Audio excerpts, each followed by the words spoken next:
கர்த்தருக்குள் பிரியமானவர்களே, ஜனவரி 17 இன்றைய பனித்துளிகளின் தலைப்பானது அன்பு வெளிப்படும் இடம். வசனம் 1 யோவான் 3வது அதிகாரம் 15வது வசனம்.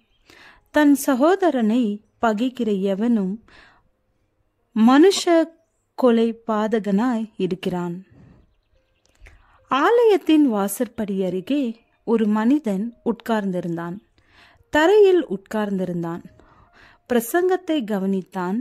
இயேசுவை விசுவாசிப்பவர்கள் எல்லோரும் திருவிருந்தில் பங்கு கொள்ளலாம் என்று போதகர் அறிவித்த போது அவனும் எழுந்து நின்றான். கால் கழுவும் ஆராதனை துவங்கியது.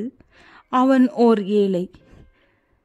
ஜாதி பிரிவினைகள் புரையோடு கிடக்கிற சமுதாயத்தில் அவன் ஒதுக்கப்பட்ட பக்கத்தை சார்ந்தவன். எவரும் அவனை கண்டு கொள்வதாக தெரியவில்லை. அந்த சிறிய சபையின் பரிசுத்தவான்கள் சங்கடத்தில் நெளிந்தார்கள். லேவியருக்கும் ஆசாரியருக்கும் இது போன்ற சின்ன சின்ன காரியங்களை கவனிக்க நேரமில்லை. திருவிருந்துக்கான ஏற்பாடுகளில் மும்முரமாக இருந்தார்கள். மூப்பர்கள் கால் கழுவும் ஆராதனைக்கான தண்ணீர் கொண்டு வருவதில் தீவிரமாக இருந்தார்கள். உதவிக்காரர்கள் இந்த தனியனுக்கு உடனாளியாய் வரப்போகிறவர் யார்? குனிவதால் உயரப்போகிறவர் யார்?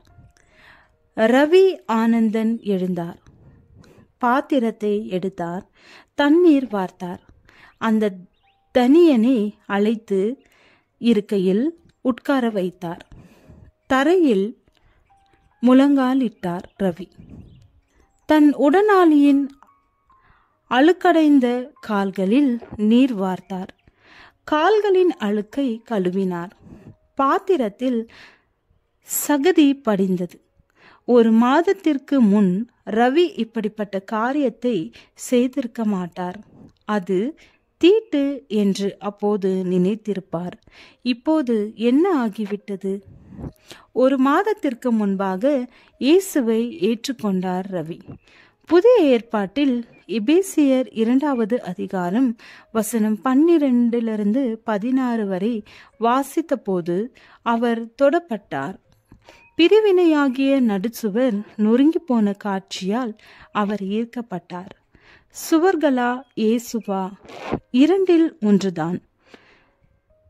தப்பென்னும் பகைமை, துன்பம் போன்ற சுவர்களை தகர்த்தெறியவே இயேசு வந்தார்.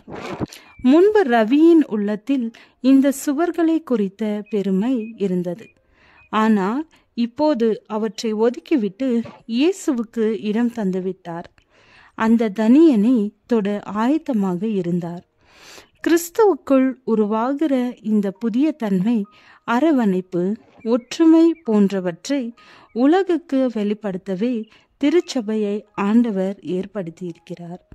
அவரே நம்முடைய சமாதானக்காரராகி இரு திறத்தாரையும் ஒன்றாக்கி பகையாக நின்ற பிரிவினையாகிய நடுச்சுவரை தகர்த்து பகையை சிலுவையினால் கொன்று அதனாலே இரு திறத்தாரையும் ஒரே சரீரமாக தேவனுக்கு ஒப்புரவாக்கினார். விசுவாசிகளுக்கிடையே பகைமை இருந்தால் அவர்கள் விசுவாசிகள் அல்ல. ஜெபம். தேவனே, எங்களை மீட்கும்படி சிலுவையின் மரண பரியந்தம் உம்மை தாழ்த்தினீரே. ஆமென்.